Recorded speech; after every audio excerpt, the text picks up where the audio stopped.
What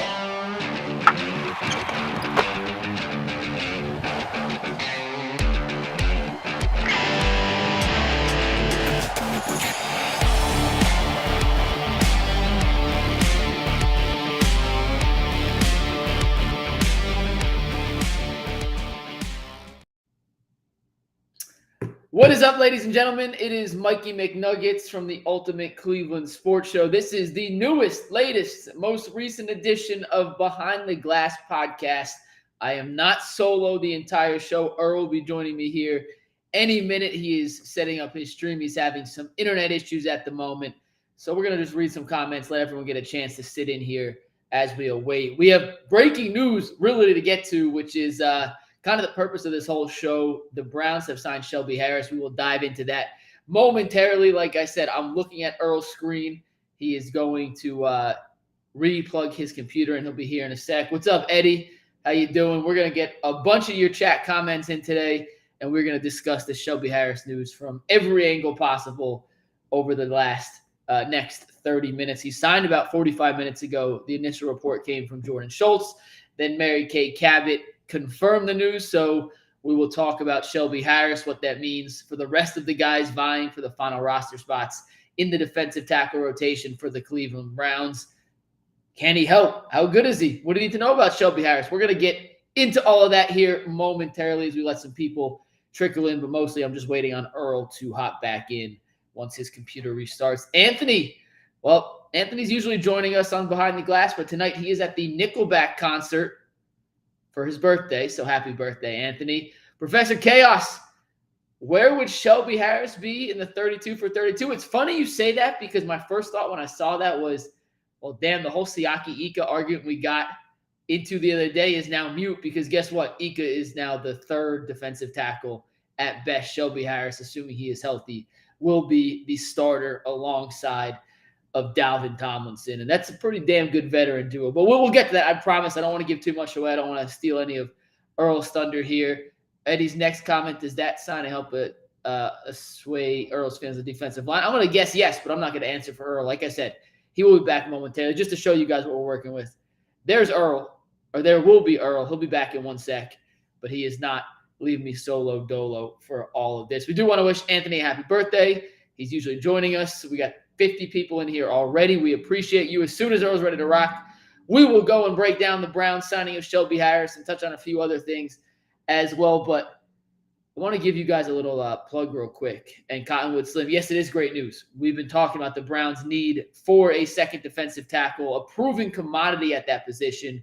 They had some guys. We just didn't love what they had done previously or their health track record. KW Outdoors, what's up, my man? Thank you for joining us tonight here on Behind the Glass. I am literally just kind of stalling for time till Earl gets back. Like I mentioned, if you just joined us, Earl is restarting his computer. He will be joining us here momentarily. As soon as he does, we will dive into the breaking news. KR Thunder, yeah, hey, you want Browns cool? You're going to get it here tonight. I do not have a single bad thing to say about this move, and I'll tell you why here in just a second. But it is a good night to be a Browns fan. And real quick, let's look big picture real quick. Andrew Berry has done everything he was supposed to do this offseason. And honest to God, I'm not quite sure how he could have done any better. Now, listen, I still think DeAndre Hopkins was a guy to bring in. I will die on that hill. It may not prove to be right, but I think he's worth half a win. Outside of that, Andrew Berry's absolutely crushed this offseason. Taking the money out of it, I'll give me Hopkins. Give me Hopkins every day of the week. And it's nothing to do with Harris. There's Earl. I'm back, baby. I had to pander for 4.5 minutes, but you are back here. Earl the Pearl, what is up? Hey, we decided to do Behind the Glass tonight at 7 o'clock because secretly we knew Shelby Harris was going to sign about 6:30. No, we didn't actually, but we are very happy. Earl, how you doing, boss? How you doing? Oh, man, I'm great, man. I'm great. Happy to be back on Behind the Glass. We missed you last week. Me and Anthony took the week off, so it's good to be back amongst our people, man. Shout out to everybody at UCSS. I see we got 84 strong. Tell your friends, jump on in here, man. It's about to be a big show. It's going to be a big show. I don't know if we've had more than 84 in here for the live portion of this. I don't think we've ever had 84 5 minutes in. So let's just get right into it. In the last 40 minutes, if you haven't seen, the Cleveland Browns have signed Shelby Harris to a unknown deal. We're not sure if it's a 1-year deal or 2-year deal. We have no idea what the money is. We just know the reports have come out. The initial one was from Jordan Schultz. Then Mary Kay confirmed it. But the Browns are signing Shelby Harris, who visited last week when I was in Germany, and is now officially a member of the Cleveland Browns. Earl, let's start with this. I have been telling you guys on the show behind the scene, my biggest fear with this Browns team all offseason was not the linebackers. It was actually who that second defensive tackle was going to be, because outside of Dalvin Tomlinson, there was no proving commodity. There was guys with talent. Well, Hill showed he just couldn't stay healthy. Tristan Hill was a second-round pick, struggled to stay healthy. Siaki, talented rookie. Jordan Elliott, plead the fifth. They had no proven commodity. But now they bring in a guy in Shelby Harris who may not be a superstar, but the man is a proven starter on the defensive line. He's done it for 8 seasons in the NFL. And I think today, as of right now, 7:07, 7:08 p.m., the Browns are a significantly better team. And I use the word significantly intentionally, a significantly better team than they were an hour and a half ago. Man, you go back to last year and you look at a Cleveland Browns defense that historically was horrible against the run. Literally, since they started keeping those stat categories, the Browns finished dead last since they have been doing so. You bring in a veteran guy who's played 8 seasons on multiple solid defensive fronts. And Mike, I think he's an instant starter that you consider plug in there next to Dalvin Tomlinson. We just had the conversation yesterday about Siaki being a rookie, but not really being ready yet. So what does Shelby Harris bring to the table? This is a dude that, according to PFF last year, finished in the top 5 as far as run stuffing grade. You know, he had an overall top 15 PFF grade, and that is something that the Browns needed. You're surprised that a guy like that is still sitting out there in free agency at this part of the time, particularly when you have teams going into camp. So you can argue about that, you know, he was one of the 2 or 3 best free agents still available. Clearly enjoyed his visit with the Cleveland Browns, and you add a guy who's a massive body, who's a veteran, you know, on that defensive line that can help stop the run. Jim Schwartz continues to get more toys to play with, man, and I love it. Yeah, so Eddie mentioned it. I just confirmed that Eddie's right. It's a 1-year deal up to $5.25 million. The Browns had a little bit of money to spend. It is a 1-year deal, so that cap space isn't going to roll over, but it's not going to hurt him in the long run. Here's the thing with Shelby Harris. He's never been a Pro Bowler. He never will be a Pro Bowler. I take that back. That's probably unfair to say. He's never been a Pro Bowler. He doesn't put up stats that equate to being a Pro Bowler. But what Shelby Harris does, and what he's done for the last 7 seasons in the NFL outside of his rookie season, and he wasn't even terrible in his rookie season. He just only played in 1 game, so I'm not going back and watching what he did as a defensive end for the Oakland Raiders, and that was when they were the Oakland Raiders. So the last 7 seasons, he has been about as consistent as you can find on the defensive line. Earl, you want to hear something crazy? Shoot, talk to me. Since he was a full-time starter, so in the first 2 years of his career, he played 8 games. He only played 1 game, not due to injury, just didn't suit up for the Raiders. The next year, he was a rotational guy, was a little banged up, played 7 games. So in the last 6 seasons, you ready for the amount of games Shelby Harris has played? Let's do it. 16,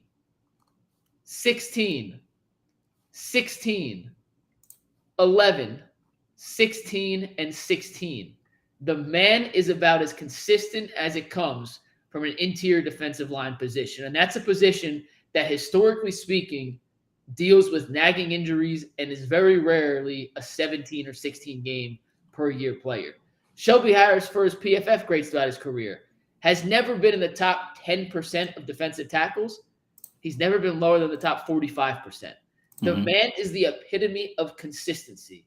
And next to Dalvin Tomlinson, with Zadarius Smith and Myles Garrett on the outside, I don't need my defensive tackles to all be Aaron Donald. Yeah, that'd be nice, but let's be realistic. There's only one Aaron Donald. I need the guys in the interior to be consistent, hold up against blockers, and make sure that Myles Garrett and Zadarius Smith aren't getting double-team shift and chop blocked on every single play. I wasn't confident Jordan Elliott could do that. Wasn't confident Mo Hurst could do that for 17 games. Wasn't confident Tristan Hill could do that for 17 games. And Siaki, I think he's going to be pretty damn good, But is it working? We don't know yet. We do know Shelby Harris can do that, and Jim Schwartz likes to rotate guys in the defensive line. Who will play in one game 10 defensive linemen? Those guys go in and out. If you're not fresh, you're off the field. He's bringing someone fresh in. And when you look at the Browns' rotation now, even with the injuries at defensive end, defensive tackle, assuming guys aren't out for significant periods of time, more than a couple of weeks, man, they're deep at both those positions. Those are two really good positions to be deep in. Man, Mike, I go back to Andrew Berry's press conference when they first arrived at the Greenbrier, and he talked about evaluating the team that he had put together over the spring to be able to assess and see, where they're strong, where they're weak, and where they needed to make some tweaks. He said itself that he understands that when you put a team together in the spring, that's not your final team. That everything that you did in the spring, you're not necessarily hitting on. And so what I see now is today is the 9th of August. We're about 3 weeks into training camp, and the Cleveland Browns have already played a game. They've had numerous padded practices, and they've clearly looked out there and looked at their defensive tackle position and still was not satisfied with what they had. As you alluded to, you really don't know if a guy like Tommy Tagia is even going to make the team. We already know what happened with Perion Winfrey before camp even started. You got Jordan Elliott, who was playing in the fourth quarter of a Hall of Fame game. That should tell you a lot, right? Between the lines, yep. That should tell you everything you know right there. You talk about Tyson Hill. We don't know. I think he's dealing with an injury right now. He's hurt right now too. Yeah, Mo Hurst dealing with injuries. Siaki, Ika, a rookie. So it was definitely necessary to look out there and see if you can get somebody that was quality to put next to Dalvin Tomlinson to furthermore even help Zadarius Smith, furthermore even help Myles Garrett get one-on-one matchups to attack the quarterback. You look at the rotation now, me and you both know that Jim Schwartz is going to rotate this thing probably 9-10 guys deep when you include the defensive ends and defensive tackles. And another thing, Mike, that, I'm pretty excited about, a guy like a rookie Isaiah McGuire, who we've talked about recently in the last couple of days. He's a guy that can play outside and inside. The big defensive free agent signing was Zadarius Smith, another guy that can play inside and outside. And so it gives you more flexibility, and it gives you more various rotations that you can throw out there at opposing offensive lines when you add a guy like Shelby Harris. And I'm pretty damn excited to see what that looks like. Yeah, see, Eddie asked the question. I want to answer this quick, Earl. I'll give you a chance to answer, then we'll move on to the next part of the Shelby Harris signing. But Eddie says, and I think he's kind of joking, but what if the run defense is so good now with Tomlinson and Harris in the middle that we force teams to pass and they torch our secondary? Two things with that. If teams are passing a lot, that means Myles Garrett and Zadarius Smith are getting chances to rush the passer. And I'm going to take my chances with those two every day of the week. And secondly, if the secondary is getting torched, then me and Earl are going to have to change professions, because I said this about Elijah Moore on a podcast yesterday. Mm-hmm. If Elijah Moore's not really good, I'm just going to stop believing in anything I see. Because at a camp, he looks so good. The reports are he's killing it. And if he doesn't turn out to be good, I'm just going to be so disheartened because I want to believe in it so much, and then it wouldn't happen. If this Browns secondary isn't good, it's going to be a stab in the heart too, because I love the talent of Denzel Ward, Earl, Martin Emerson. He's our guy now. I mean, that's our dude. That's the humble. And I think he's a stud. Greg Newsome, we think, is really good. I like the depth in the secondary. If our issue in week 5, 6, 7 is the secondary is getting torched, then we as a collective unit, and I say we as in Andrew Berry, Earl the Pearl, and Mike Lucas, have to reevaluate how we look at talent, because all three of us think that secondary is pretty damn good. Yeah, I totally agree with you, man. I see the good thing is, man, Aditi said this the other day. The Jim Schwartz defense, it plays with a certain type of attitude. Jim Schwartz has said itself that this defense plays with a certain type of swagger to it, right? Me and you have had one-on-one conversations with Juan Thornhill, and I can just tell you, I'm telling you right now, he's not for that shit when he come in here. You know what I mean? So we believe that Martin Emerson could possibly be the best corner on this team when it's all said and done. Me and you also believe that Grant Delpit is set for a breakout year. So I think that there's a lot of talent in the secondary, and of course, crazier things has happened. We didn't think historically the Browns would have the worst run defense last year, but with Jim Schwartz at the helm of that defense, I don't see them getting torched all season long. Not to say that won't happen in a game or two, but I'm pretty sure he'll get that ass in line and get them right back where they need to be. Yeah, I don't know why I just thought of this as you were just talking there, Earl, but I was trying to think of the right comparison to Shelby Harris versus what the Browns had at the second defensive tackle position. And if this metaphor is terrible, call me out. I'm literally workshopping this in my head as we're going through here. But if you're in a friend group and everyone's got a nice car, right? Mm-hmm. And you guys all don't live in the same place, but you got to drive and meet in a certain location. Are you taking your chances to get from point A to B with the nice Nissan Altima, solid car?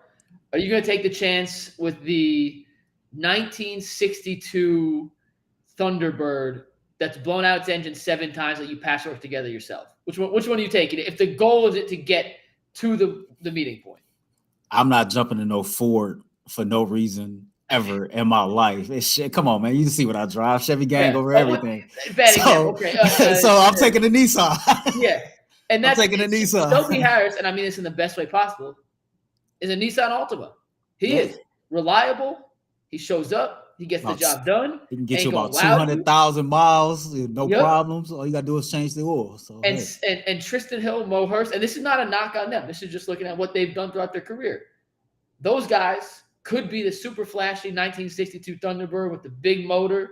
Mm-hmm. And then you show up, and when it shows up, it's like, damn, that's nice. Mm-hmm. And it could also be why won't this start? I can't get my car out the engine. Let me call Uber. And I got an Uber over there. And the Uber is what means Jordan Elliott is playing. You know what I'm saying? So, that's why I think consistency here is so important. And one thing I can't stress enough about this.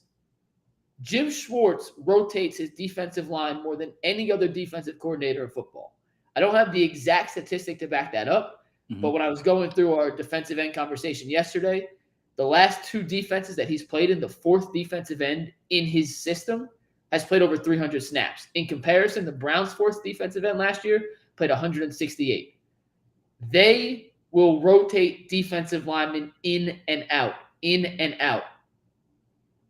Now you have depth at the defensive tackle position, so you could put a Tomlinson with the Mo Hurst in certain situations. You could put a Shelby Harris. You could take Tomlinson out because he's a big guy. He played 69% of the snaps last season for the Vikings, but he weighs 320 pounds. He needs a break. How comfortable were you going to be in those snaps when you had Ika and Tristan Hill on the field together? Like, it could work. It very well could, but you don't know because we just haven't seen those 2 perform at the level we want them to in the NFL yet. Mm-hmm. Now you could take out Tomlinson and still keep Harris in, and you have a proven commodity next to an unknown. And I just feel so much better going to sleep at night as a Browns fan, as someone who wants this team to win, knowing that no matter what happens, injuries excluded, there should not be a situation on the field where the Browns, at least in a running situation, where the Browns don't have at least one legitimate proven commodity at defensive tackle. I couldn't agree with you more, man. You just look at it, right? The impact that the signing of Shelby Harris has on the younger group of defensive tackles that's in the room. All of a sudden now there's no pressure for these guys to come in and be contributors and make plays. Now you can really sit back and learn from your veteran defensive tackles that's on your position group. You can learn from your defensive coordinator who's won the Super Bowl. Now it's really just about just taking this season game by game, learning what you can learn. And then if you're called into action because of the veterans that you have playing certain positions, the quality of veterans that you have, you'll be more prepared when it's your turn, when it's your time. As you were talking, I'm thinking of all these different lineup combinations, right? Me and you had some people that was at OTAs and seen the different combinations. Now, can you imagine a situation to where you can spell Tomlinson and Harris for each other? You can argue that you can spell those guys for each other in rotation.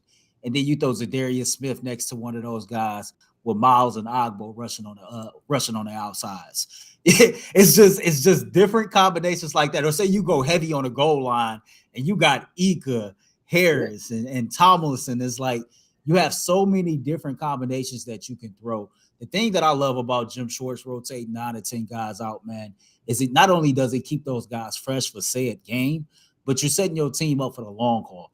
And this is a team that has Super Bowl aspirations. And the way that he rotates his defensive line, it's almost like, man, he's playing these guys like it's a marathon and not like it's a sprint. And so, like, I appreciate that about him. I appreciate that about his coaching style. You know, just like the Zadarius Smith signing, I don't think people realize how significant the signing of Shelby Harris is. I know he's a guy that sat out there on free agency for most of the offseason, but Mike, me and you both can agree, man, this is your this is your instant starter right next to Dalvin Tomlinson. You know what I mean? So I'm gonna he tell get you a chance right to now, get in there and get started in camp. if Shelby Harris is not the starting second defensive tackle, that means something has gone catastrophically wrong. Like as of today, and this could change throughout the season, but as of today, Dalvin Tomlinson's your best defensive tackle. Shelby Harris is 2, and there's a drop-off. There's a drop-off between Harris and the rest of the guys vying for those secondary and third positions. Once again, that's not for the rest of the season. That's not forever. That is at this point in time based on what we know from these guys. They can get better. Mo Hurst, when he's been healthy, has been good. But Shelby Harris had a 73.2 PFF grade last year.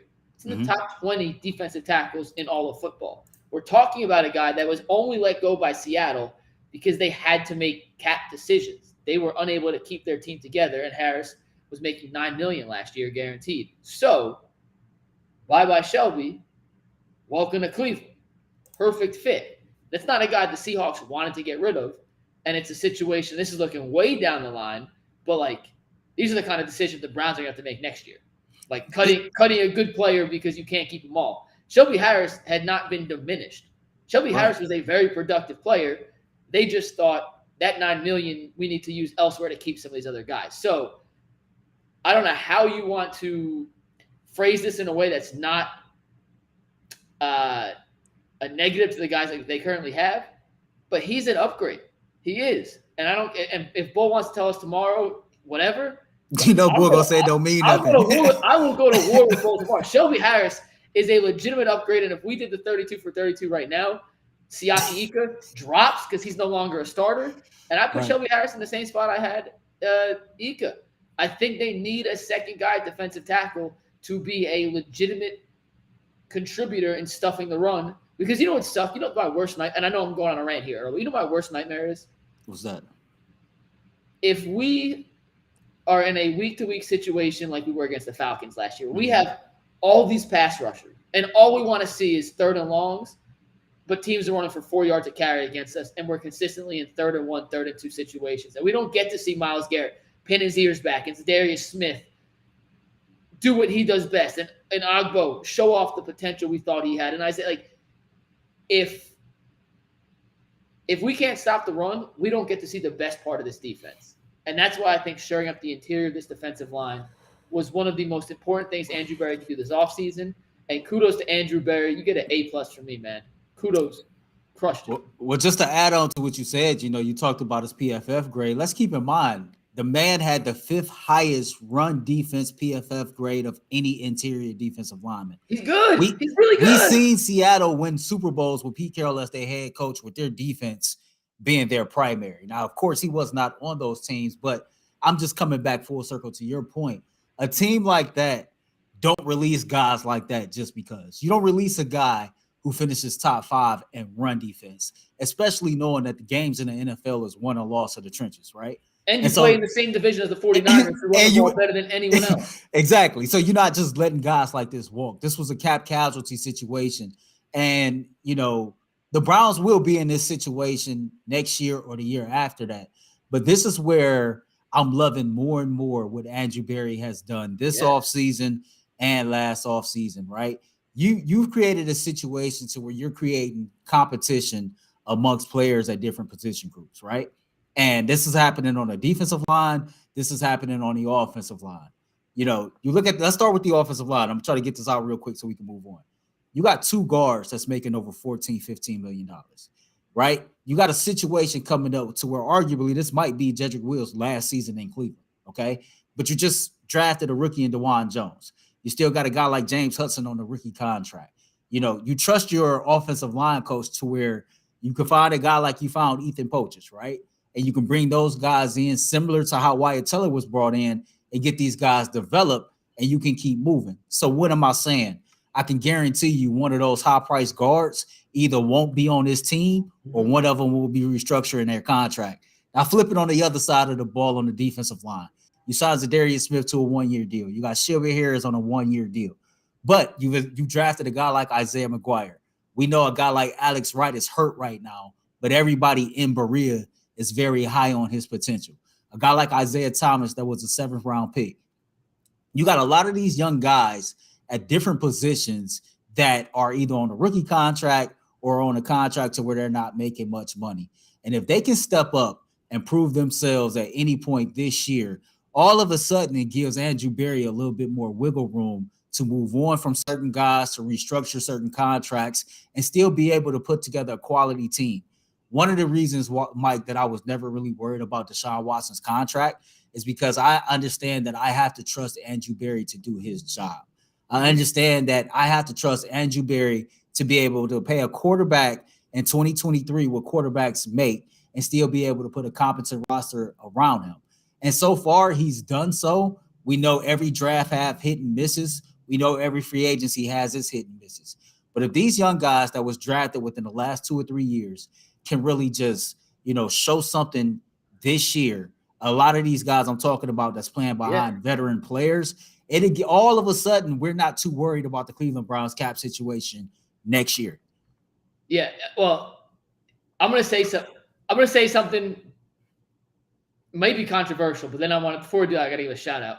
I don't think we ever had over 200 people live in this live stream before. And we're up to 370. Yo, shout out to you guys. For real, we do this because we love you guys, and this is a big enough story that we had to hop in. We have fun doing it. We don't do it if no one shows up, and you guys continue to show up in troves. We appreciate y'all. Hit that like button, and we really do appreciate the couple things before you move on. Somebody in the comments, McNuggets is ripped. Yes, the dude is ripped. I don't know what you all thought. I'm small, but y'all sleeping on me. Don't sleep on me. My man Brogdon Evan, I definitely will come on your podcast to talk some Cleveland sports, man.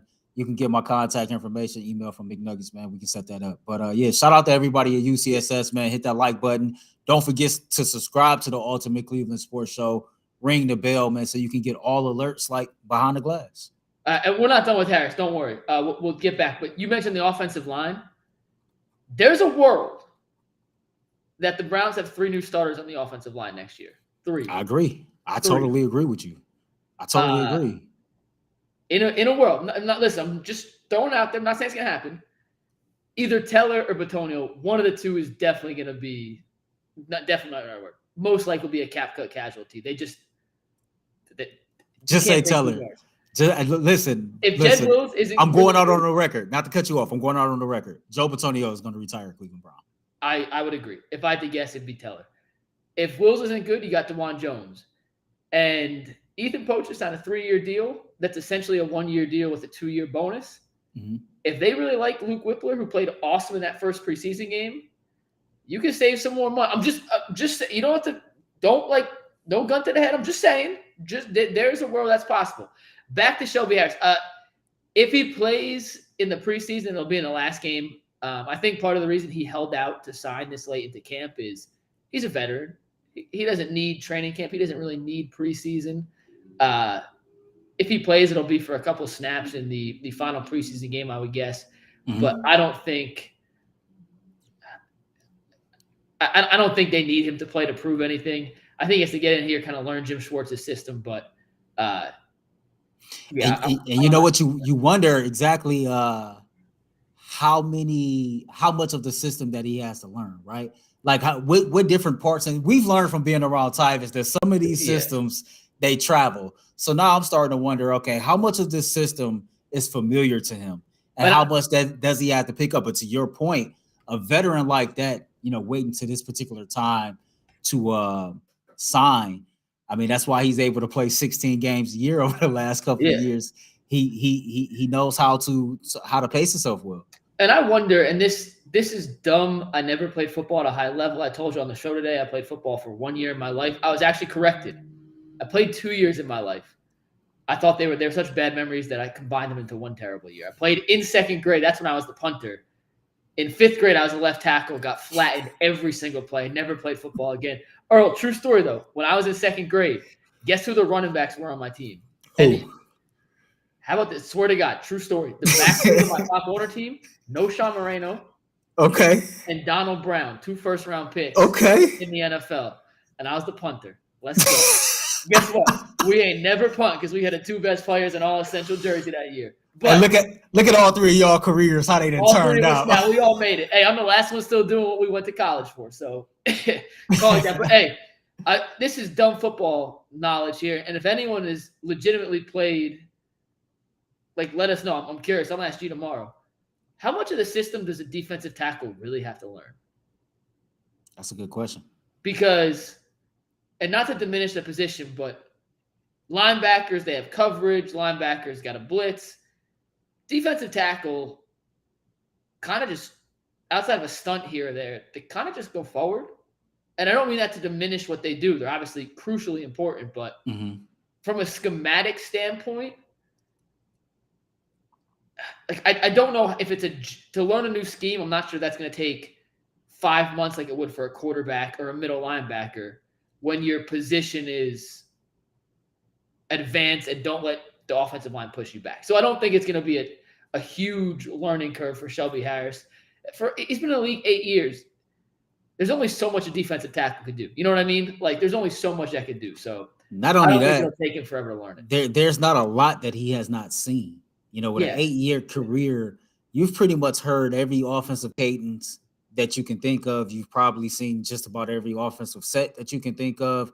And then a terminology from, you know, what you're supposed to do on the defensive line standpoint. He's been around the block a few times. And I got more than enough confidence and faith that by the time we get ready for Cincinnati in week 1, that the things that he do need to have down pat, I think that he will. And I don't think that'll be a problem. So it'll be interesting to see him getting revved up, you know, at the end of this week. I know the Browns play on Friday. Tomorrow is Thursday. So they don't have a practice. We ain't playing Thursday. Well, no, I'm saying they don't have a walkthrough or a practice, anything like that tomorrow. Yeah. So probably come Sunday or Monday is when we'll actually see him on the practice fields in Berea. I just looked up. I wasn't sure. Guess how many playoff games Shelby Harris has played in his career? I'm going to go on a limb and say about 9. 1? 1. Last year was the first time he ever played in the playoffs. I was about to be like, and he's going to bring this great playoff experience, and then I looked it up, and he's played in 1 playoff game. But I don't think you could fake experience in the NFL, especially in the trenches. And that's why some of those guys who may not be the biggest, the strongest, the fastest, the most athletic. Hey, Shelby Harris is 6'2", 290. That's solid size for a defensive tackle. But let's not pretend Dalvin Tomlinson 6'4", 325. So to carve out a career and last in the NFL for as long as he has at I can't believe I'm saying average size, but like at an average size for a defensive tackle, you got to be smart. And a guy like that, I have zero doubt that in a week he'll be up to speed and fluent. I think the difference in learning systems is more terminology, but the ask of said player is pretty similar. I see a super chat real quick, Earl. Did you see the Adam Ranks schedule video for the Browns?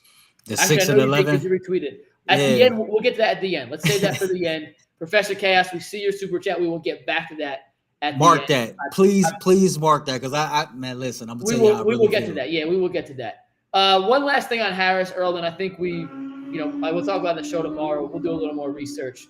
But we'll end it with this before we move on to the next thing. How much do you think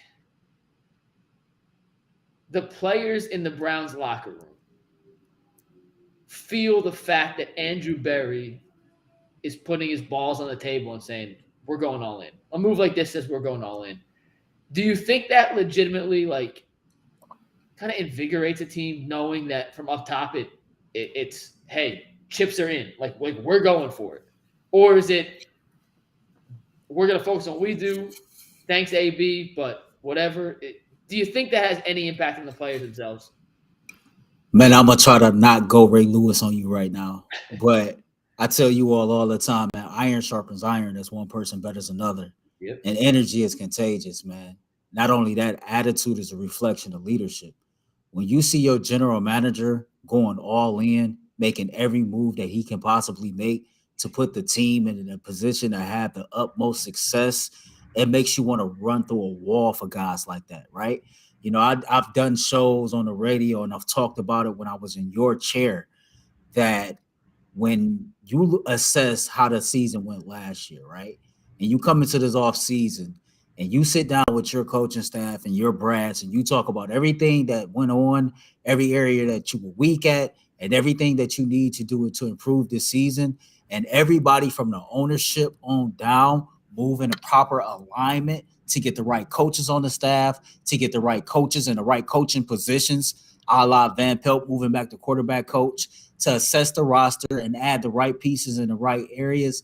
Like, if I'm a player for the Cleveland Browns, this is no longer, I'm not looking at this like how the national media look at this as a laughing stock franchise, as a bottom of the barrel franchise. This is a franchise that's doing everything in their power to bring forth the Super Bowl.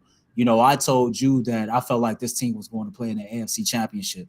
I said this before moves like this was made, and I stand behind it. Why do I stand behind it? Because when you look at Andrew Berry and you look at Kevin Stefanski, the poise, the amount of commitment, the amount of work that they're willing to put in to improve this team from every single angle, it shows that they're committed.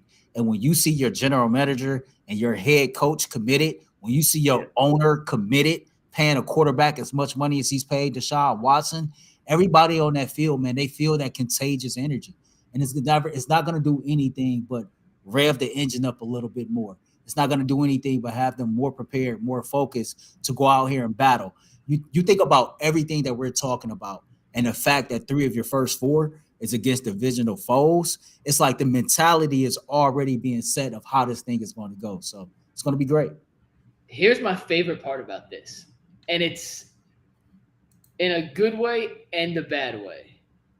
Earl, did you freeze? Think so. Did I freeze or did you freeze? Can you hear me? I hear you. Can't see me. You're frozen on my end. Hey, in the chat, if you're out there, can you guys see me moving? Can you see Earl moving? We're trying to on the fly. I'm not moving. All right, so then Earl's frozen. All right, Earl. Well, I'm gonna go on a little monologue here. You want to try logging back in real quick? I'm gonna reload. You go ahead. All right, yeah. We know how. And Eddie, I see your comment. It was funny. Both objectively wrong, but it was funny. All right, so Earl's frozen. Gotcha. Okay, thank you. We appreciate y'all. We'll get Earl back in here in 1 sec. This is my favorite part about the upcoming season for the Browns. It is essentially do or die for 15 to 20 players between the players and the coaching staff, where it is officially put up or shut up. And the addition of Harris, the moves that the rest of the offseason has kind of came into with. So Darius Smith, Dalvin Tomlinson, Elijah Moore. The list goes on and on and on. I think Andrew Berry absolutely crushed this. We're going to find out how these guys do under pressure. Have we ever really seen, and I wish Earl was here to ask him, the last time there was truly pressure on some of the best players on the Browns to produce? I want to see, now I'm seeing, am I frozen? Oh, goodness. What's happened to the internet here in Cleveland? What's up with the internet here in Cleveland? Can't see Earl. So you could probably hear me, but you can't see me. I can hear you. Can you see me? Earl, am I moving? You're moving. I'm having some internet issues here in our beautiful studio. All right. So I'll keep going then. Earl, you work on it. I'm seeing the chat. I'm not frozen anymore. I love looking at the chat while we're doing this, but I also hate looking at it because if I see something, I stop and read it. So I'm going to turn off the chat for 1 sec so I don't see it. But my point is, this is the first time, at least that I can remember, and once again, I'm not through and through Cleveland there like you guys are. I'm relatively new here. That there's legit pressure on the coaches and the players to produce at a level that we expect them to.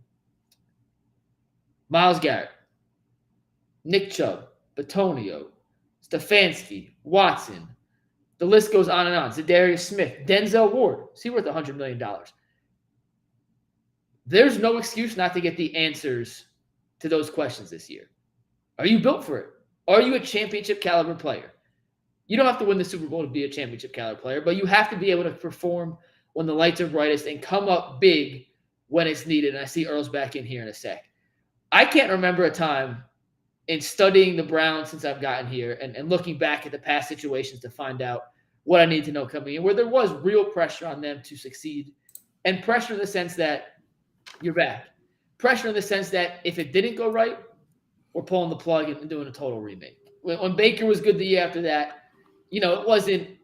The Browns were still ascending. They weren't at the peak yet. They weren't at the level yet where it was, we're going to blow this up if it doesn't work because we can't afford to keep this team together. Or as I was saying, there's legit pressure on this team, and I can't wait to see how the key cogs in this organization respond to real, genuine pressure for the first time in their careers. We have never seen Myles Garrett with legitimate pressure to be great in the biggest moments. We've seen it with Nick Chubb, we've seen it with Tony, but with Stefanski, where the pressure is, if we're not as good as we think we should be this year, you're probably looking for a new job next season. You know what I mean? And with all the moves that Andrew Berry has made, there's legit pressure on this team. And I think pressure's a good thing. I think pressure's a good thing because it brings either the best or the worst out of guys. And if there's a level to some of these top-tier players in the Browns that we haven't seen yet because they haven't had their backs against the wall, then think how freaking good we can see with a do-or-die level, fight-or-flight adrenaline Myles Garrett, Nick Chubb, etc. So, yeah, I'm excited, dude. I'm excited. And Noah, yes, I do. Yeah, he definitely does. I mean, I'll say this. Pressure, it either bust pipes or make diamonds, right? And there's a lot of talented players on this team that are not necessarily battle tested because the Browns have not been in a situation to really be battle tested. But they have been through a lot. They've overcame a lot of adversity, and they've seen the ups and downs of how an NFL season can play out. When we talk about jobs being on the line, when we talk about certain players might wanting out if this thing doesn't go a certain way, I think that the sense of urgency is there for everybody within the organization. Like owner Jimmy Haslam, he really didn't commit to saying that this is a do or die season. He felt like that would be unfair due to how the NFL is, how tough the NFL is, how tough the AFC North is. But, I'll go back to something that Dee Dee said when she was on this show. The minimum expectation better be making the playoffs, right? That better be your minimum goal. That better be the minimum situation of what's going on. When you accrue this much talent and you put a roster together like this and you continue to believe in a head coach and you put together a coaching staff that the way that we have, and all the stuff with Deshaun Watson is kind of in the rear view mirror now. There's no excuses for this team not to go execute. There's no excuses for this team not to be great. Again, Mike, I got these dudes going to play in the AFC Championship. I believe that the Cleveland Browns are a complete team, not just a good roster full of guys. And I think that, a lot of people talk about the Cincinnati Bengals. Joe Burrow beat us once in his entire career, right? We've seen us split with the Ravens a few of the last seasons. We started to split with the Pittsburgh Steelers. The Browns can compete toe-to-toe with every team in the AFC. There should be no reason at this particular point to why we go out there and lay an egg this year at all. No, and that's the pressure I'm talking about. It's not, hey, we're going to behead you if you don't win, but it's, we are good enough to compete with everybody. There's no excuse for us not to. And that's what I'm excited to see, how it happens, or how some of these Browns players respond to having their backs against the wall in a good way. In a good way. I said before on one of the shows, I thought the Browns had a championship caliber roster before this move. And I love this move. Like, I think this puts them even more solidly solidifies themselves in the championship contender roster-wise. I think we all know it comes down to, are we going to see the old Deshaun Watson from Houston, or are we going to see some makeshift version of Deshaun Watson who hasn't played more than 6 games in 2 years? And I lean towards the really good Houston side of Deshaun Watson, but that's really where the season comes down to for the Browns, and it should be exciting. Last thing, I will talk about one more thing before we leave here. Cool. I was talking to my friend today who was like, yo, I got to come to Cleveland. And I was like, all right, 2 rules. Don't come during the winter because it didn't snow last year, which means I know we're going to get destroyed with snow this year. And 2, come on a Sunday when there's a home Browns game. I got to show you what downtown Cleveland's like during a home Browns game. And last year, they were average. Is that fair? They were average last year. I can't imagine what the downtown area will be like if the Browns are 10-5 headed into Week 12. All I'm gonna tell you is this, and I know Steve Becker, our executive producer, is watching this, man. Mike, prepare yourself to work a lot of overtime, make a lot of money. have a lot of fun, meet a lot of different people. Just watch the Johnny Manziel doc. Just watch. This is what we doing. All the way through January, hopefully up until February. Man, I think the Browns is going to be that good. I think the fan atmosphere. No matter of fact, scratch that. I know what the fan atmosphere looks like in Cleveland when Baker Mayfield, for example, broke the losing streak. I know what it was like when the Cleveland Browns, went to the playoffs a couple of years ago. So this is the most solid fan base in the entire NFL. There's numbers to back it up. If you want to go statistics, Bull watching, he probably calling me a homer. So no shit, I'll say that. But it is what it is, man. This thing is going to get serious. Deshaun Watson balls, this entire team balls out. It's going to be a fun 2023 season. Speaking of Browns games in Cleveland, I know you mentioned your parents is coming and talking about lunch Friday. Let's make sure we get in and get out. Deshaun Watson is making his first start of the year Friday downtown. Well, I mean, how many people do you think show up for a preseason game on Friday? That's Deshaun Watson. I'm genuinely hey, no. Listen. Browns fans is drunk. I had season tickets at 0-16. That we drunk. We don't know better. We're fiending for football right now. We got that itch going on. So any little bit of football that we can get, and you finally get your starting quarterback, you just actually get to see him. For some people, preseason might be the only Cleveland Browns experience that they get in person this year. So I think it'll be a great turnout. I think the fans will be crazy. They can't wait to see this offense, just a little bit of it put on display. Well, we do know Deshaun Watson is going to start the game against Washington. I think Stefanski said he'll play a series or two depending on how it goes. So we will definitely keep an eye on that. I know we're going to preview that tomorrow on UCSS. So we appreciate almost 500 people in here. You guys are unbelievable. Hit that like button. Subscribe to the channel. We appreciate y'all more than you know. Seriously, we can't thank you enough. We saw the super chat earlier, Earl. NFL, he's an NFL Network analyst, I guess is the right way to excuse me, the right title for him. I can't even get out his name without coughing because that's such a abysmal. All right, well, first off, Earl, you're the diehard Browns fan here. You see, he picked him to go 6-11. I know you tweeted about it. I know all of Browns Twitter tweeted about it, including several players who put some eye emojis. I saw Thornhill tweeted about it. Conqueror tweeted about it. And Njoku tweeted about it. So it clearly got on their radars too. But what'd you make of the? I think you see my tweet. I said, LOL, bet. Listen, man, this is going to sound like the fan in me. Haters going to hate, right? And I get it. The Cleveland Browns historically for the better part of the last 25 years has been a bad team. I'm frozen, but they can hear me, so I'm going to keep making my point. Ain't no point in stopping it. For the better part of 25 years, the Cleveland Browns has not been that good of a team. A lot of people nationally, they look at us as if we're a joke, as if we're a laughingstock. And that's cool. But understand, that was then, this is now. And for some people to continuously see this roster and claim that they know how to basically analyze football, for some people to see this team as a whole, with the coaching staff included, and claim that they know how to analyze football, and then you look at some of the teams on the roster and got the nerve to say that the Cleveland Browns was going 6-11, you're doing nothing more than hating.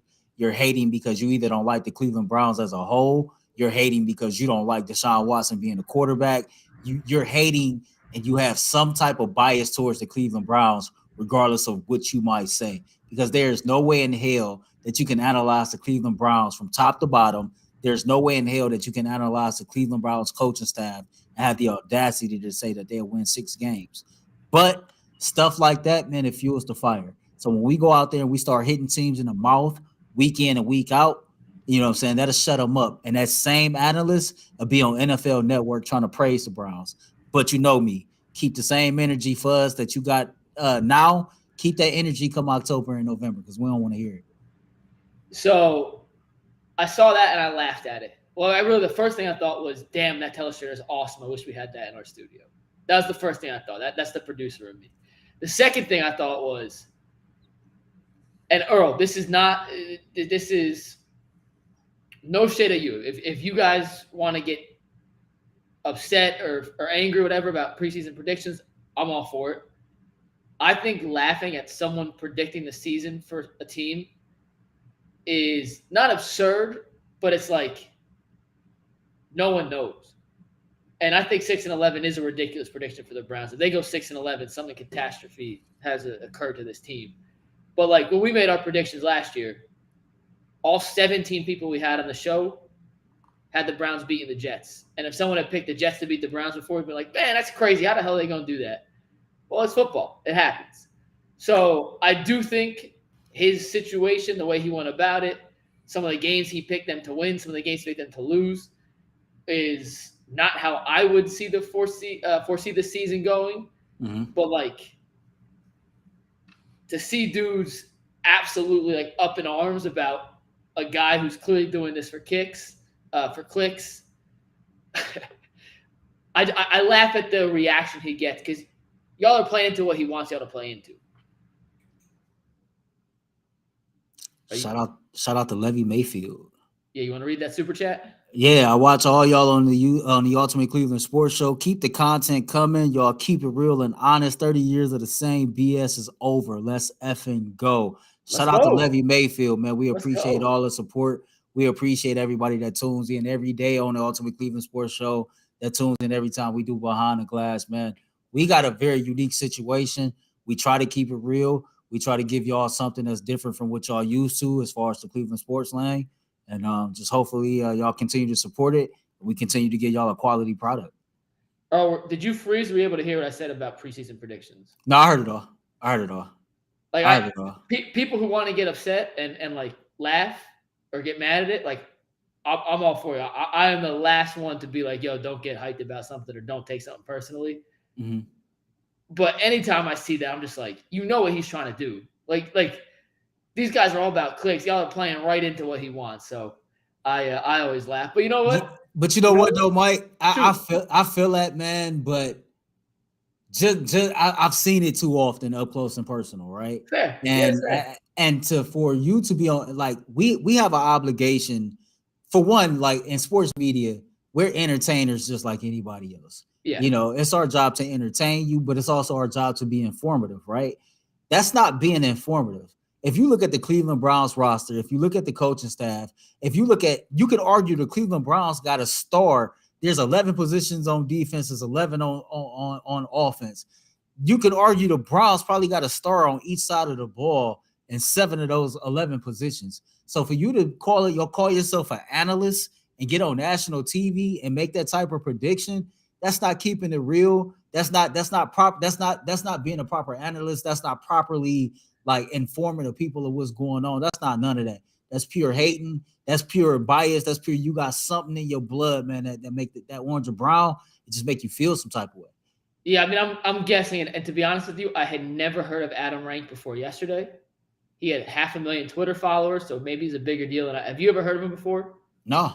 Yeah, so I never heard of him. He might be a troll. I have no idea. I'm just not going to get worked up over it. Maybe he goes, I don't think Stefanski's a good coach. I think Deshaun Watson's never going to return to the form. That's why I see him going 6-11. There was no context in that clip, so I have no idea. But like I said, we all picked the Browns to beat the Jets last year, and if someone picked the Jets to beat the Browns, we would have been like, dude, it's just a hater. And it happens. It's football. So I just have a hard time ever getting upset over preseason predictions because at the end of the day, we're all wrong. Like if someone goes 17 for 17 on which games they're going to win and which games they're going to lose, then you deserve a golden ticket, a golden medal, and a chance to win. But to Tempe 1D, Adam who? Yeah, that's the point. He has 500,000 followers. He's on NFL Network. I never heard of the dude. No disrespect. I literally never heard of him in my entire life. So, Earl, you're producing tomorrow. You want to give the people out there a little bit tease of what's coming up tomorrow? Yeah, before we get out of here, man, I am the main producer tomorrow. McNuggets is going to be on the panel with G. Bush and Adam LeBour. I got a stacked shows packed for everybody. We'll touch on the Shelby Harris situation, get into the Johnny Manziel documentary. Got a cool little Guardians game to play about the rookie pitchers to see what people think. Darius Garland, top 15 point guards in the NBA came out according to Hoop Pipes.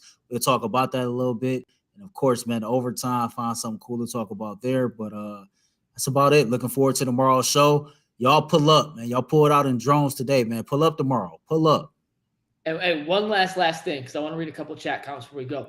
How many wins do the Browns? Put it in the chat. We're going to read the first 10 I see. How many wins do the Browns have in 2023? While I'm waiting for those answers, Earl, the topic 11. on Darius Garland tomorrow.